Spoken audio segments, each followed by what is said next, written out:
Hello, my name is John Kissel. I am a professor of medicine and gastroenterologist at Mayo Clinic and the division chair for research.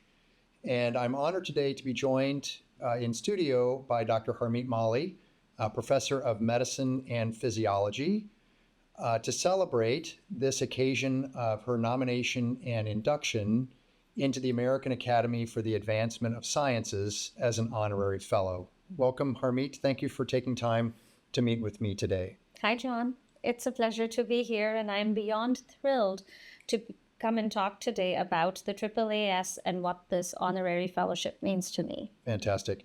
Can you tell us a little bit about the AAAS and its mission? Oh my gosh, yes. This is a society that was established more than 150 years ago. It stands for the American Association for the Advancement of Science, and over the years has become the single largest scientific society globally.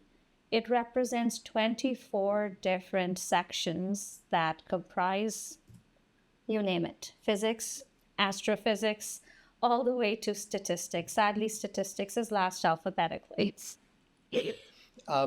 What is a AAAS honorary fellow? So this is a tradition that goes back to 1874, where leadership of the AAAS bestowed honors upon individuals for their contributions to science and engineering. The process is via nomination. The nominations are typically unknown to the individual. So I was actually quite surprised when I received an email notifying me that I had been selected. I at first thought it was spam. Having verified that it was not spam, I proceeded to open the email and then reread it in disbelief till I actually was convinced that it was true. That's fantastic.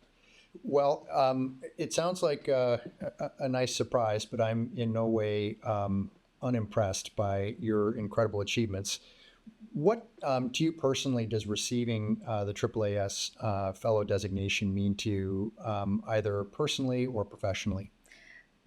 It is an honor and truly, truly humbling to be recognized in this manner by one's peers. To be inducted into this honor society without actually seeking this recognition, to me, is the highest form of recognition by one's peers. And also, science is hard. You're a physician scientist. All of us have ups and downs in our career. A recognition like this truly is an antidote to the hard times and an inspiration that there is so much more work that needs to be done. I really believe that the life we lead today is due to the advances of science and industry in decades previous to the present time. And the science that we're pursuing now will define our future. So we should be curious, we should ask questions, we should support contrarian questions, because none of us can predict the future, but our advances will certainly define it. So, Dr. Malhi, you are a now recognized scientist with this honorary fellowship. You are also an expert clinician. To somebody who may just be embarking on their journey in a career like this, who is looking up to you as a role model and a mentor, can you really share with us a little bit about the journey? You know, how did you get here? Where did you come from, and where are you going? This is a little bit of a long story, but maybe I can condense it in a couple of minutes. I grew up in India, New Delhi, and Jammu and Kashmir. I went to medical school in New Delhi, and I think everyone in my medical school class would agree that I was the super nerd. I loved biochemistry, I loved pathology, I loved pharmacology, and I loved medicine. So I loved understanding disease and not just taking care of patients. I wanted to combine those two. And there were very few opportunities to have a dual physician scientist career in India 30 years ago, which is what motivated me to move to the United States. And by pure chance, I ended up working in a lab at the Liver Center at the Albert Einstein College of Medicine in the Bronx. This was the PI is Sanjeev Gupta. He's still a close friend and mentor. And this was my earliest scientific exposure. And I was hooked. We worked on hepatocyte transplantation, cell therapy, which is again extremely topical and almost ready to going into humans, I would say. But at that time, the field was really being defined, and I was hooked. Following my time in Sanjeev's lab, I matched to the Mayo Clinic to pursue residency, fellowship, and then stayed here, really, because again, this was a wonderful place to be. What brought me here was the fact that it was number one in gastroenterology and hepatology, and that's what I wanted to do for the rest of my career. And I ended up staying. We're glad you did. Thank you. So opportunity involve risks, and Yes, you are yes. saying that you would maybe encourage people to take the right ones. I think taking a chance, seeking mentorship, trying to answer questions that you're excited about. This is something you're going to do for the next 30 or 40 or even 50 years. So be excited about what you're doing. When I started working at Mayo as a trainee, non-alcoholic steatohepatitis, or NASH, was an emerging disease. It had been defined in its modern form at Mayo by, I believe, Ludwig Vigiano, Doug McGill, and Dr. O in 1980. How it was caused remained a mystery. So I had this opportunity to answer really fundamental questions about how the liver is damaged in this condition, which has now been renamed MASLD or MASH. So opportunity, listening to your mentors to recognize what's new, what's emerging, what are the important questions, and then how do you answer them well so that there is an impact really to patients.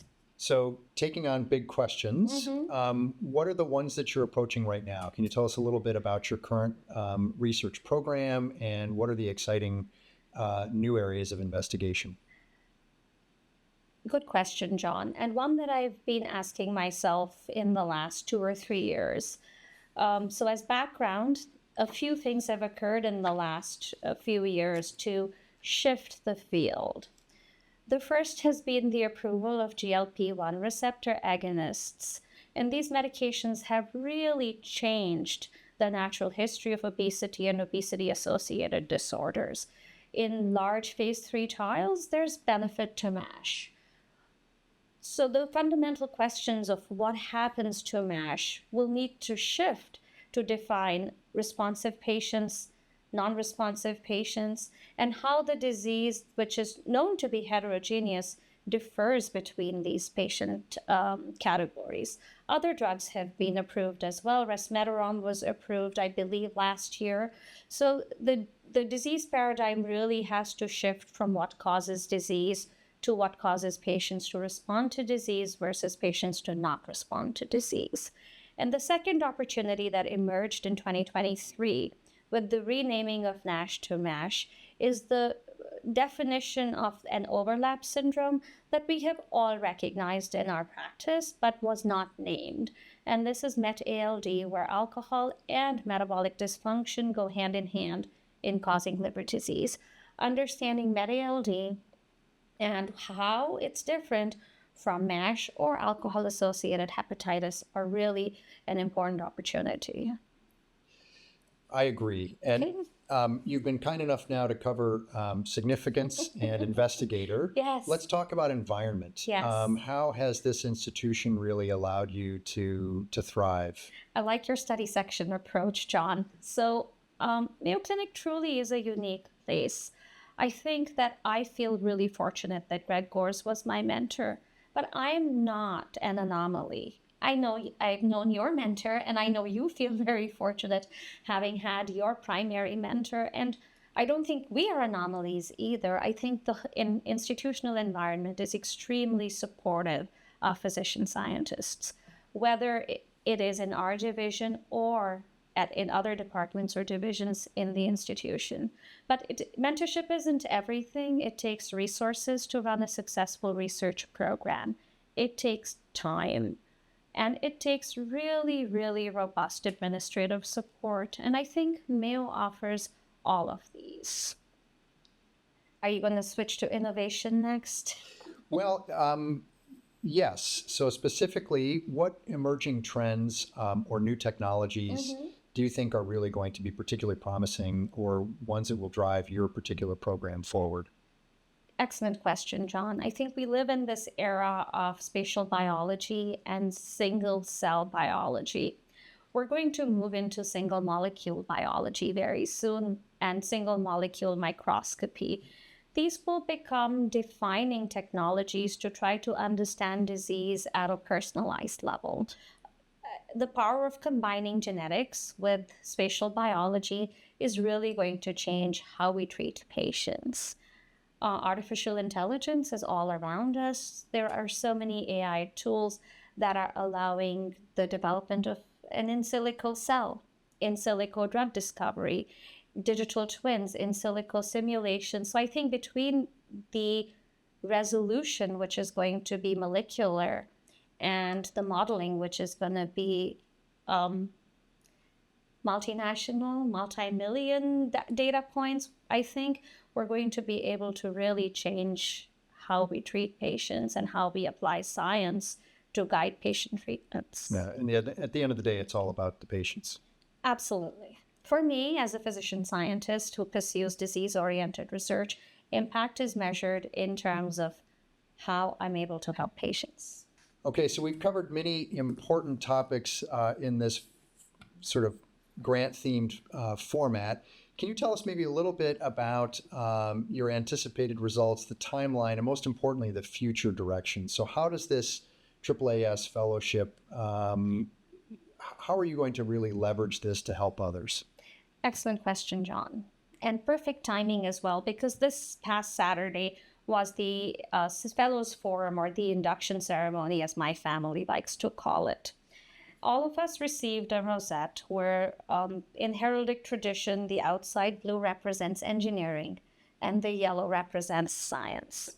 We also received a certificate, and I really want to read out to you the last sentence, which is really efforts on behalf of the advancement of science or its applications in service to society. And I think that is also exemplified by the breadth of sciences that are represented here, such as heterostructures using molecular beam epitaxy, very different from what you and I study. But I think the important things of the AAAS mission are to advance science, engineering, and innovation throughout the world for the benefit of all, advancing science, advancing society, increasing education, engagement, awareness, building trust, increasing federal funding and investment in research, shaping science policy nationally and internationally. I learned the term science diplomacy this weekend. So I think there are so many opportunities. For me, the most significant ones are continuing to mentor the next generation of physician scientists. And we all know that starts early. So whether it's high school engagement programs, undergraduate, medical school, throughout the spectrum of education, we really need to increase our efforts and invest in science. Yeah. Wholeheartedly agree. On behalf of the division and the Mayo Enterprise, for our colleagues and our patients, thank you for all that you do as a diplomat and your service to science and medicine. Thank you, John. It was my pleasure. My pleasure indeed. Okay.